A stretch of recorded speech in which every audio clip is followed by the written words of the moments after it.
300 বছরের পুরনো মসজিদ মুর্শিদাবাদের কাটরা মসজিদ। আজ আমরা হাজির হয়েছি ঐতিহাসিক শহর মুর্শিদাবাদে, আর আমাদের গন্তব্য কাটরা মসজিদ। 300 বছরের পুরনো এই মসজিদ শুধু ইবাদতের স্থানই নয়, বরং বাংলার ইতিহাসের এক জীবন্ত সাক্ষ্য।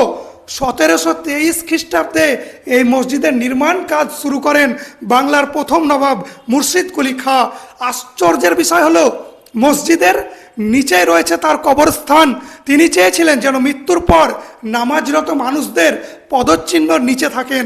একসময় এই মসজিদে 2000 জন মুসল্লি একসঙ্গে নামাজ আদায় করতেন।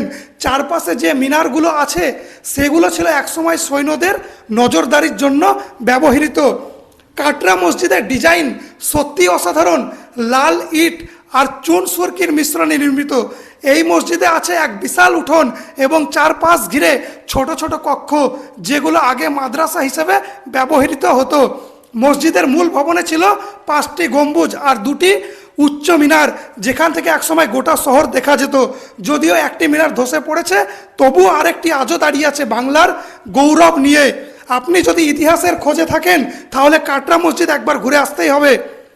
এমন আরও ঐতিহাসিক স্থান দেখতে চাইলে চ্যানেলটি অবশ্যই ফলো করুন, এবং পরের ভিডিওতে দেখতে পাবেন আরও ঐতিহাসিক মুর্শিদাবাদের ঐতিহ্যময় সব জিনিসগুলো।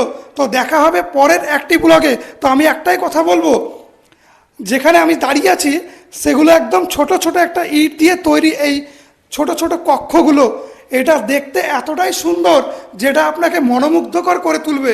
এবং সত্যি বলতে মুর্শিদাবাদের প্রত্যেকটা জায়গায় একটা ইতিহাসের পাতায় লেখা থাকে, প্রত্যেকটা জায়গা। আর আপনি মুর্শিদাবাদের কাটরা মসজিদ, হাজারদুয়ারি, লালগোলা, কাঠগোলা এসবগুলো যদি আপনি এখনও না দেখেন তো অবশ্যই মুর্শিদাবাদ এসে দেখে যান, আপনার মনটা একদম শীতল হয়ে যাবে। তো দেখা হচ্ছে পরের একটি ভিডিওতে।